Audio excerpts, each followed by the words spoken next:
Nyari nare ndogo foyni nare boyla bandiraɓe sehilaɓe yewoɓe Fonde TV on calminama on mbiyama bisimilla moɗon émission éducation jangde e jangdeli meɗen donc hande ha joni gonɗen koye premier numéro mais premier numéro mo ganduɗa en puɗɗinoma feccere wotere samedi oyto mo jawruɗen oɗo saaha gonɗen koye deuxiéme feccere nde en mbino première partie o haalata tan ko jangde deuxiéme partie o fayete koye sensibilisation e coronavirus mo élevage étudiant ji banno yaade kadi pelle goɗɗe hoore fonde ha joni ko invité men mo joguinoɗen samedi o kanko woni ɗo ha joni donc kanko woni président kadi AGO mo section Dakar namde men ha joni ko kanko tan kadi namdoɗen mbawen jokkude émission donc bienvenue dans votre chaîne YouTube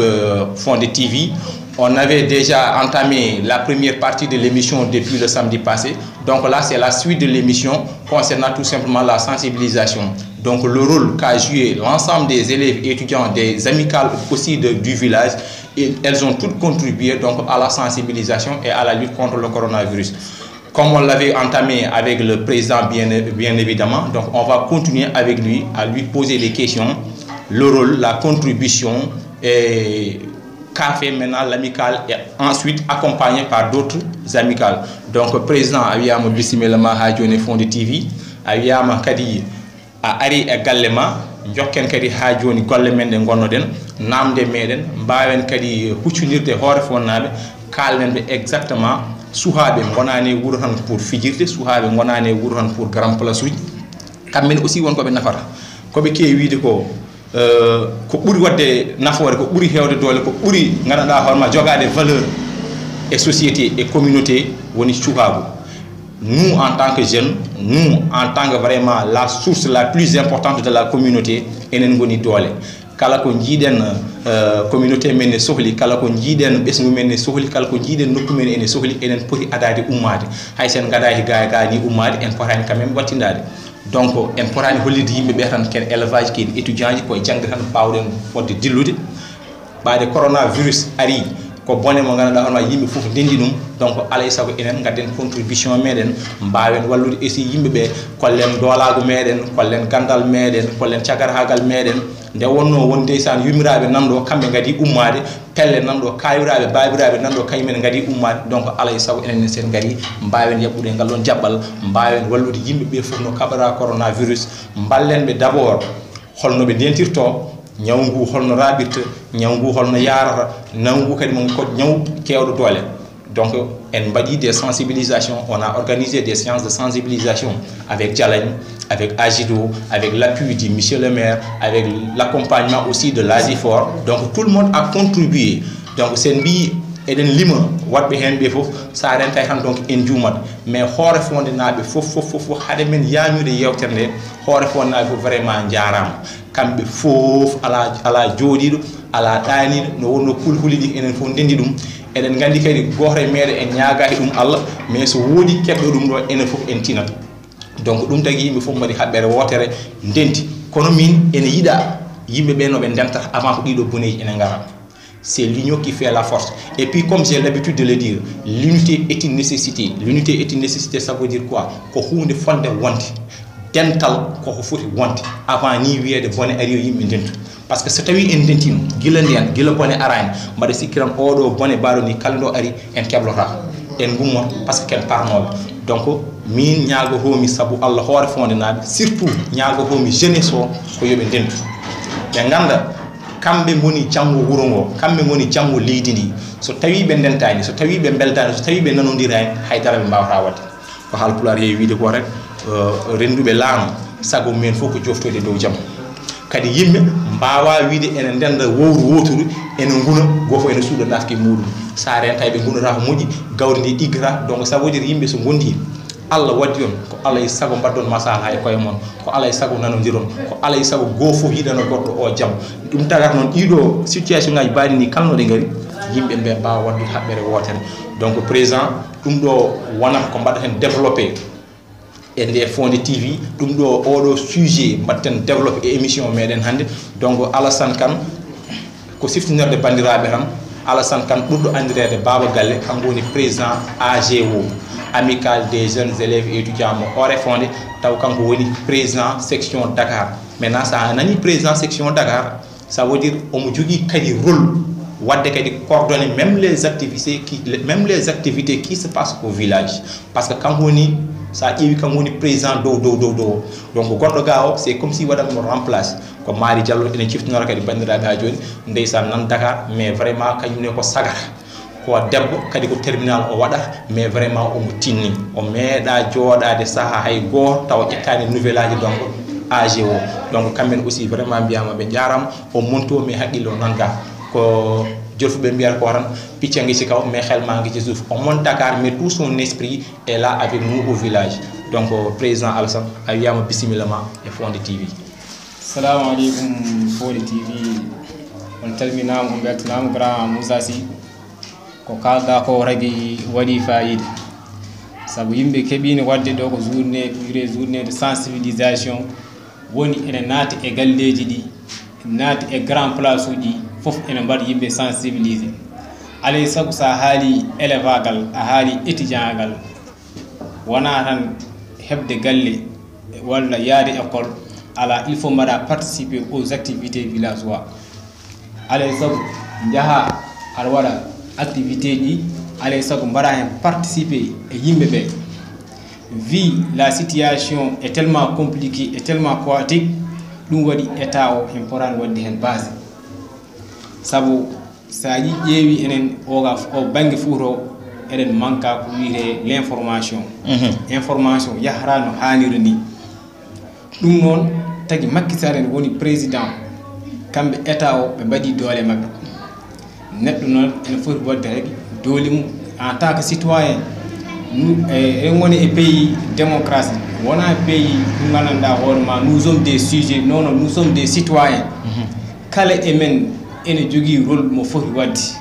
goto emen foof ko acteur contre le coronavirus min somi nangui hooram en tant que min ƴetti mi waɗi protége hooram mi nani ene waɗe sensibiliser e téléji e radio ji coode zel mi waɗi rôle am mais en tant que an tagi sa soodi zel goɗɗo soodi zel waɗi rôle mum mais holto probléme woni woni rek ko en tant que état o kañum ne rek yo waw wadde tellade yaadi e qu'on appelle les maires avec comme on refon Amadou Yero Ba kanko rek o waɗi hen rôle makko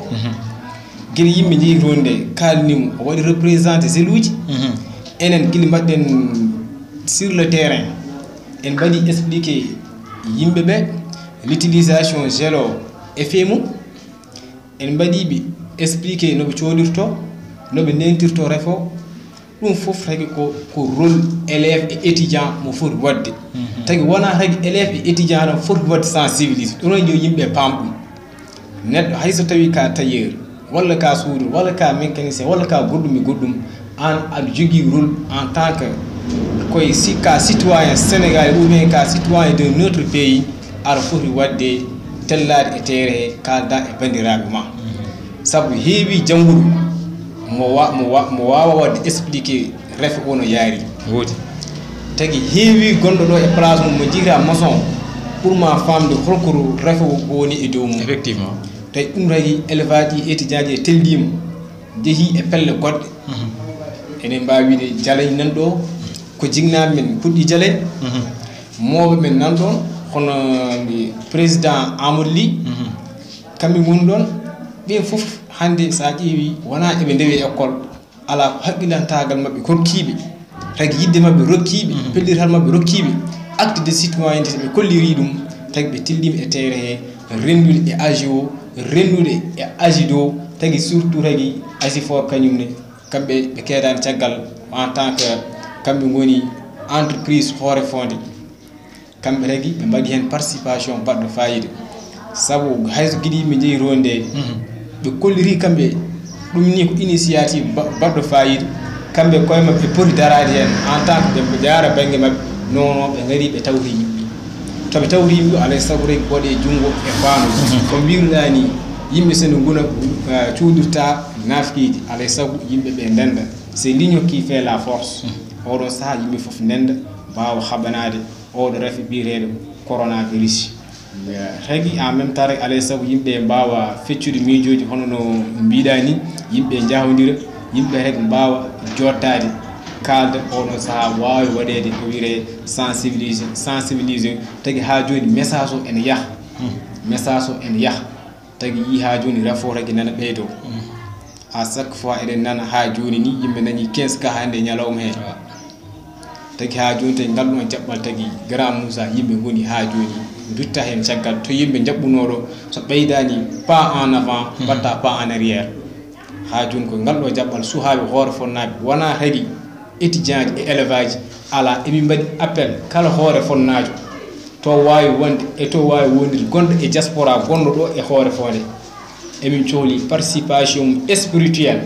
emin cohli participation makko financière tagi emin cohli participation makko physiquement ɗum fof so tawi ari so rendiran hoore fonde ma waaw tinde koye mumen ene jogii suhaaɓe waawɓe daranaade en tant que so tawi hunde kewi e mbawi daranaade taw goɗɗo arani ene taw heeɓi effectivement ko ɗum woni rôle o ɗo waɗi AGO kañum ƴetti on initiative guila Dakar ari tawire section four avec la présidente Mari Diallo kam fof eɓe joguino idée o en tant que yimɓe ndenndiri idée o ene mbaɗiri ɗum fof ko ha AGO wawa wadde oɗon rôle rendude tagi e bandiraɓe jinnaɓe moniraɓe miñiraɓe e badiraɓe fof hoore fonnaɓe ha yimɓe mbawa wadde oɗon sans civilisation wondude population ore fondoise eyyi kay président a jarama nde gartuɗa e activité ji ɗi mbaɗoɗon ɗi nde gartuɗon vraiment e activité ji ɗi donc comme nous le savons tous le coronavirus c'est une épidémie, c'est une pandémie. Elle est passée d'une épidémie jusqu'à maintenant devenir une pandémie. O wonno tan koye nokku goto oɗo saaha o sarima e aduna he fof donc c'est une maladie internationale. Elle n'est plus maintenant sénégalaise, elle n'est plus maintenant chinoise, elle est maintenant de nationalité de tout le monde. Donc président holliri o yimɓeɓe ñaw coronavirus no jogori doole a haalini kadi yimɓeɓe holnoɓe ndentorto a haalini yimɓeɓe kadi aussi onon pelle gonɗe ɗo e nder hoore fonde nde ndentuɗon mbaɗɗon haɓɓere wotere joguiɗon doole goto pour haɓanade donc coronavirus. Donc mi jinno tan pammina bandiraɓe hol première activité mo mbaɗɗon hol première activité mo pose ɗon pour tan hollirde bandiraɓe ñaw coronavirus ene woodi holno rentirte. Donc hare moɗon première fois ko holɗin acte ji mbaɗɗon pesé. Donc je voudrais savoir quel est vraiment votre premier combat que vous avez mené contre le coronavirus, ou bien quelle est votre première aide que vous avez donc contribué dans la lutte contre le coronavirus. Ha joni mi arte question ma grand Moussa. Première activité momin badi contre le coronavirus ko min ƴetti raw min badi regroupé min badi 3 ou bien 4 personnes par groupe min pecci leɗe ɗe oɗon saaha guila min pecci leɗe emin joguino somme kono somme o en manki hewde en tant que min puɗɗima emin jogui idée o mais min poti fuɗɗirade avec les mains vides oɗon saaha min mbaɗi délégation min jeehi monsieur de maire min mbaɗimo expliqué en tant que citoyen min pamdimo kanko rew o jaaɓi o rendi e amen miijo ngo woni Amadou Yero Ba min garti min pecci e leɗe he kanko rek o addi tagi ballal makko oɗon saaha tagi refo rek yarani hono ni ko seeɗa seeɗa wonno ɓen yimɓe jaari 3K 4K 5K wayani ni min naari e leɗe he emin kollaɓe holno sodirte min coodi ko caabune min coodi ko eau de javel min coodi tagi ko wonande madar min jeehi emin naari e leɗe ɗe tawi min ɓuuri wadde fréquenté fof ko suhaaɓe almuɓe ɓe sabu arat wona hayso duuɗe moɗe ni ko duuɗe gandanɗa hoorema exemple sa ƴeewi ceero demba almuɗo makko ene jogui duuɗal wonande daara walla hoode walla camarade oɗon saaha kanko ne omo jogui suhaaɓe tohosɓe wiyete baydaji min jeeyi koye ɓeɗon min kalaniɓe min tottiɓe ɓe min mbaɗiɓe expliqué holno ɓe poti sodirade holno poti rentorade refe o tagi surtout min naari tagi e wonen galleji mais oɗon sahano min keɓani nadde e galleji ɗi foof kono kam ko la majorité e galleji hoore fonnaɓe min naati ɗum kono mi ɓuri wadde fréquente ko mbimami ron koye baydaji ɗi min ngari e mumen min kalnaɓe min mbaɗa expliqué wonno tagi en même temps kamɓe koye men ɓe jeeya ɓe jeeyaka ɗo ni kono koye men ɓe jeeya men ɓe jeeya Allah waɗi gandi quoi Allah waɗi en enen foof effectivement ngari min jehira mabɓe ɓe potti tagi kamɓe tagi ilmi ngari nde ɓe mbaɗi koye mabɓe tagi hoto fonnaɓe e mbawno tagi rumtade ɓe calo mais ala ɓe gaddi ɓe mbaɗi koye hoto fonnaɓe min ndende e mabɓe min mbaɗi mi expliqué min jeheke woni galleji min mbaɗi ɗum ko hono saaha min puɗɗiri wadde ni mais de fur et à mesure tagi annande tay résultat o tagi ɓeydima waɗa catastrophique waɗa catastrophique tellement guiɗi nananɗa 5 cas 6 cas ha watti nande 15 par jour 15 en 20 en aɗan ɗum hankkandi waɗi grave oɗon saaha noon min pelliri min mbaɗi appel citoyen ji fof hoto fannaɓe fof honno min garat min dentita min jokko e activité ji mari doole ɗe ene denta doole ene ɓeydo pour yimɓe mbawa habde coronavirus e nder Sénégal e nder Afrique surtout rek e nder hoore fonde merci président ha joni donc so tawi bandiraɓe paami première activité moɗon premier acte mo mbaɗɗon pesé donc coɗon ko caabuni coɗon eau de javel aji coɗon madaruji jaaɗon e wuuro he e mbiɗa ko ɓuuri hewde hen donc jaaɗon koye almuɓe ɓe jaaɗon koye suha wonɓe laaɓi ɓe e quelques galleji nde wonno ndeysan doole ɗe gallirano noon foof ɗon kanɗon première activité o donc hade mi namdade mo deuxième acte mon mo mbaɗɗon pesé o est ce que première fois nde mbaɗaton ɗum ɗe on mbaɗani sentir wonen caɗele est ce que on dañani quelques probléme aji nde mbaɗatno ɗon véhiculé message o nde walla ne mbaɗan ɗon distribué madaruji eau de javel aji e ko wayno eyyi neɗɗo fof kalɗan ɗum kala systéme o mbawɗa wonde alay saago daña hen ko weeli alay saago daña hen to metti effectivement saabu yimɓe ni gonnuno koye laaɓal guila adana mais alay saago ray ciftironaɓe hono no Allah wiri e qur'ani fa zakkiri fa inna zicra tanfa'ul mu'minina sa siftindiri yimɓeɓe haala yimɓeɓe ɓare eɓe ciftora onon saaha gui mi jiiɗi mi ciftiniraɓe ɗe won hen e mbimi ɗum ko gacce ɗum ko ala nafoore onon keewi faaro kono étudiant ji keɗe ɗum fof ma nan hen aɗa ɗum ene metti daraɗa aɗa waɗa expliqué fodde 10 minutes 15 minutes ha para neɗɗo wima haajuma e hammuji ma ala ko fof ko poɗɗa waɗoyde vraiment neɗɗo daro wima daraɗa expliqué 15 ou 16 minutes para o wima minen gay ala ko yimmaɗa ɗum saabu coronavirus nan si yetta e gar warata ɓaɗe arta coronavirus suusa nague enen koye Fouta gonɗen coronavirus warta ɓaleejo heɓata ɓaleejo noon mbiɗe eyyi hay ɗum fof ray ene metti tawi en tant que ray ko bande ko ƴiƴamma ala ko poɗɗa aɓe wiide ɗum so wona hay jarama jalta mais tagui tellement tagui aɗa hawra tagui woni yimɓe welɓe kalna ɗumen kollita ɗumen kañum en daro won manma expliqué tagui goɗɗum kokkuma conseil ngaji goɗɗi en même temps to nder ɗon ɗo nano junggo e poche mum itto somme moƴƴo tuttuma eldir ton quoi mbima jeehe coodi ɗum ndiyam mballiɗon e koye mon alay saago rek ɓen tagui emin ɓeydo yettudeɓe tawi eɓe keewi tawi won galle goto tagui mamin jeeyi ɓeɗo min mbaɗi expliqué hamin paari maire o dari o daari min o daari min o min ɓiɓɓe amen jooɗoɗe min jooɗi o waɗa min tufam ɓeere nani on noosiro ay ɗum fof e waade noon tagui ko yidde wallude bandiraɓe yidde hollude bandiraɓe neɗɗo fof talto wawi wonde alay saago dañi hen caɗele ƴeew guiɗe suba guila 9 heures jahara holo e ngal tisubara erotoma koye lawol ak op activité galle mum fof ɗum fof ene metti neɗɗo ko ni wiyanma ko ni tawi kanko on oppi ɓiiko nan ɗon jooɗi foti yaarude e ma mais yahani mais so ari tan waɗanma ko critique gandanɗa hoorema minen cabuni amin mini minen ɓiɓɓe amin koyi minen ko ɗum fof ko wadde critique gandanɗa hoorema ko jarayi en tant que yimɓe mbiyama laaɓe jooɗe ɗe ɗum woni l' essentiel o e ɗum woni probléme aji probléme mbaɗa woni probléme aji a wawata waɗi expliqué en tant que kay koye sen ɗum ɗon ko gonɗa a wawa wadde cité rek woni probléme aji mais alay saago rek mbaɗa cité seeɗe wonko haalata ha jomumen paama rek onon ko jawtono ko woni oɗon dañi hen beelam ay gandere oɗon dañi hen gandanɗa won gonen difficulté mo mbawa wadde expliqué yimɓe onon tan mbawa wuurdu e nder koye mon effectivement e ko ɗum woni probléme aji seeɗa momin dañi hen wi gueɗe journée ji en tout cas président enen fof eɗen gandi ko kewɗen wiide ko rek Allah takkono fondani ene waɗi ndeysan ɓeɗo Allah ene hokki ɗumen haqqillaji no hiiɗi newiɗi kala neɗɗo wawi ardude e mumen tan enen eɓe gandi noɓe jaɓɓorto ɗumen ene waɗi kadi ɓe gandanɗa koye ma ko haqqillaji jaabi jogui haqqillaji jobbe donc alay sago kadi paamon eyyi ko no mbiruɗa ni tan wona question en laaɓani wona par ce que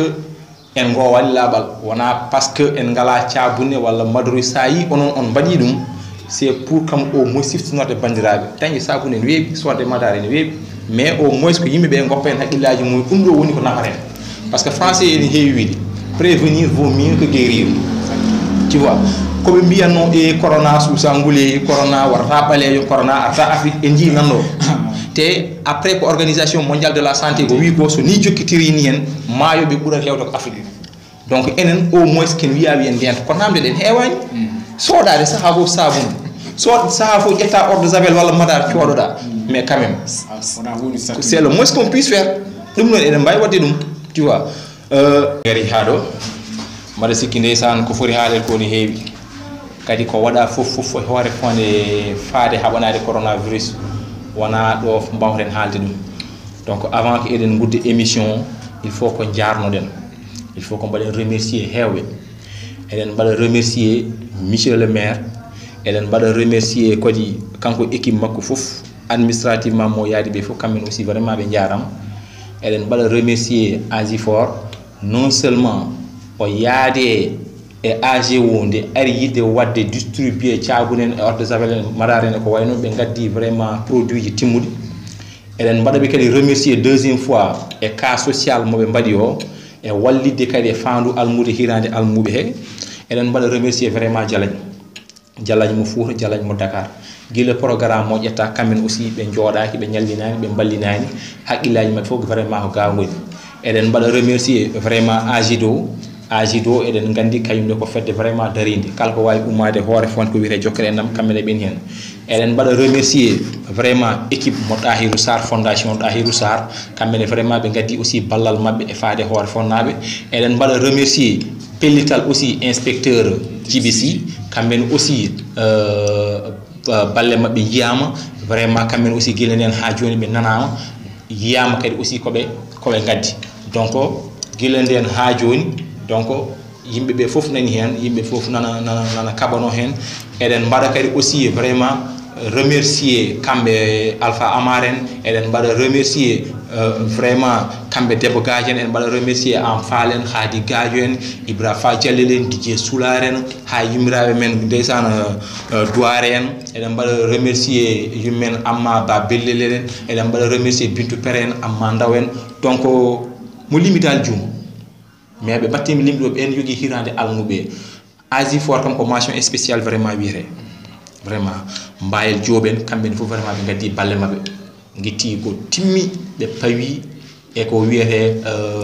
fandu almuɓe hirande almuɓe eɗen mbaɗa remercier vraiment docteur Ousmane Sy en eɗen mbaɗa remercier vraiment Abdoul Djibi Ndiaye en sincèrement walluɓe hen ɓe ene kewi hirande almuɓe combat coronavirus holliri tan enen fof vraiment ken gorni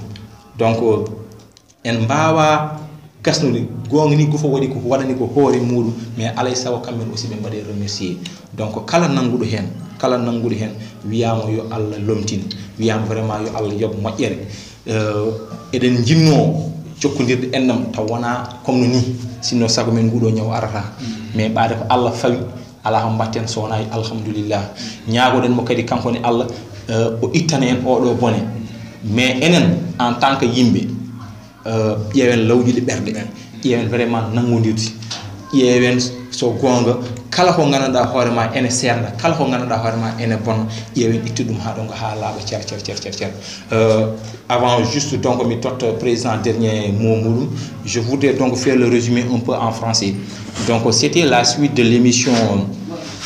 dans l'éducation donc c'est la deuxième partie on avait dit ça concerne tout simplement donc la sensibilisation avec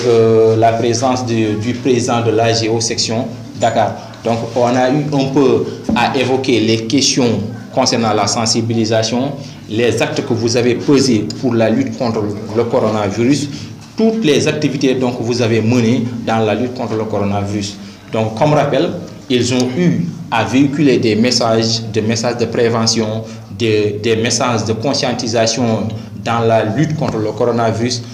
et appeler vraiment à la population du village à bien veiller aux mesures d'hygiène, aux mesures sanitaires, aux mesures aussi sécuritaires. y a un point peut-être qu'on n'a pas pu évoquer. C'était par exemple de faire très attention aux informations que les gens reçoivent. Il y a tellement de fausses informations que les gens essaient de véhiculer. À un moment donné, on ne sait plus maintenant de quel pied danser.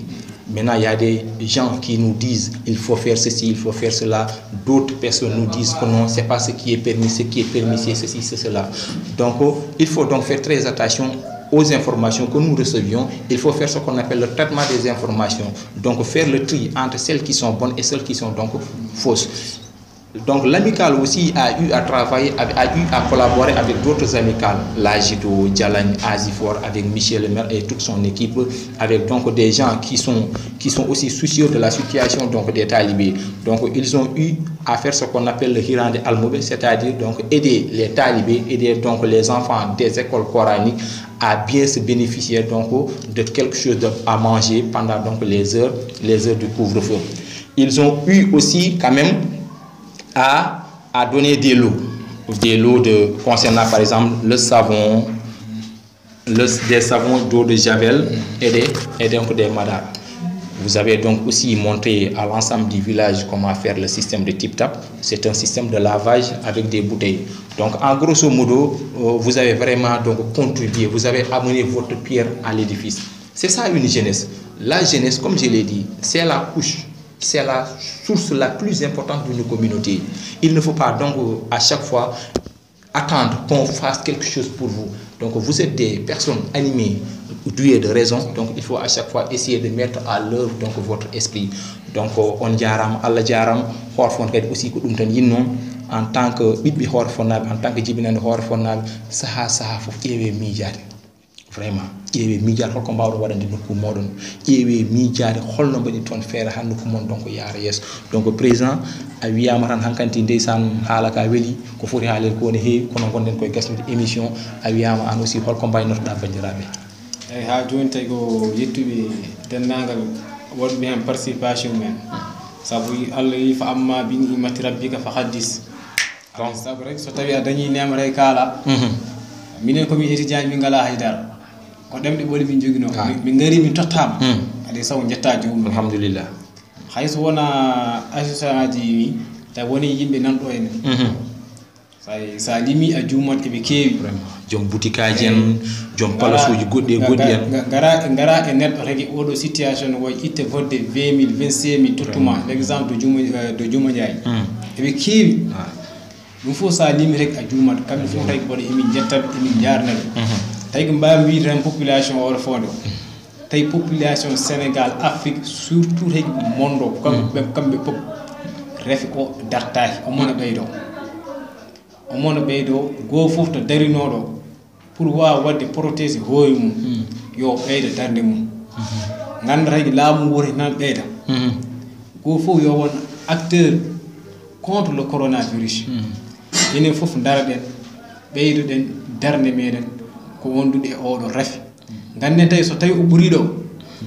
ko probléme économique surtout to fuɗɗi wonde probléme économique fayaro kay ndiyam ala to fayaro moƴƴata eyyi sohaɓe horfonnaɓe rek kañum en tagi jarama kamɓe fof rek ɓe gaddi ɓe teddiɓe e terrain ɓe gaddi participation ɓe mbaɗi fof ɗum fof rek ko ballal tagi yante rek e sen men Foni TV kañum en ɓe gopporaɓe caggal kala to yimɓe jeehi eɓe ndewe e meɗen hunde kala eɓe goppi tamaɓe eɓe goppi fof guila Youssou Guèye ha dendagal kamɓe fof équipe mabɓe fof eɓe telli eɓe mballe yimɓe tawi en jejjita caggal men woni grand frère men hono comment dire encore Tall Samba Tall kañum waɗi hen acte baɗɗo fayida rek contre lancement de message o rek population kañum il faut wawode bénéficier ay ɗum fof rek yo population daro darde gandanɗa hoore ma darde pelliral pour habde e oɗo refe eɗen ñaago Allah kanko baɗɗo ɗum kanko addi ɗum e leydi makko kanko jii tagore nde kanko jii refe o kanko tan wawi ittude ɗum ɗo hen kono noon alay saago noon Allah ittirta addara refre itte no alay saago waɗa sababu tan yo Sénégal naaɓe bandiraɓe Afrique monde o foof yo ɓeydu sababu o daro ɓeydo refe o wawa yaade en ñaagui may kanko subhanahu wa taala no waɗata e jaam o waɗata e pewal e kisal jaahi alayhi salatu wassalam donc ko émission modern éducation wonno e nder Fonde TV eɗen mbiya vraiment bandiraɓe jarama soɗon jogui ko gandanɗa hoorema kala namdal kala annonce kala publicité mo mbawɗon mo jiɗɗon wadde ɗo e Oore Fonde kala xew bawɗo xewde ɗo e Oore Fonde Fonde TV nanɗo donc kala ko taari Oore Fonde ene yiiɗa ene ñaaga kadi affaire vraiment diwta Oore Fonde donc depuis le coronavirus ari kamɓe aussi Fonde TV eɓe mbaɗa couvrir no ɓe mbawiri c'est vrai nous ne sommes pas formés nous ne sommes pas des professionnels mais quand même nous faisons avec les moyens du bord kala ko min mbawi min mbaɗa donc Fonde TV avec notre directeur technique Joël Embit Youssou donc kanko moni ɗo kanko vraiment jogui kala ko wiyete technique on a des DJ avec nous DJ Pi Boum nanɗo gandiraɗo Pape Sidi Fall vraiment waɗi waɗo émission ngaji koloj nanɗo vraiment Zak nanɗo Abdoulaye Mamadou nanɗo gandiraɗo Rio haw kañum vraiment nanɗo Demba Bayande Dialañolen vraiment nanɗo donc ene heewi sukaɓe dadiɓe podmi Fonde TV ene jiiɗi vraiment wallede e gandal jiiɗi wallede holno mbaɗirta feera hunde nde wonta télé gonga rigui donc oɗon aussi oɗon ñaaga kala e mon mbawɗo yebde émission ngaji amen gande ko Ouzin Keita wino ko ñun dañuy door waaw minen aussi min goni koye fuɗɗorde haydara ala ko gasi haydara ala ko min gandi donc emin korfini less moɗon sara moɗon emin ñaagui on donc ballal ballon min donc no seero waɗirta donc évoluer donc c'était votre ami El Machudo dans l'émission éducation. Donc on vous donne rendez-vous prochainement le samedi prochain inchallah donc on jarama e Fonde TV.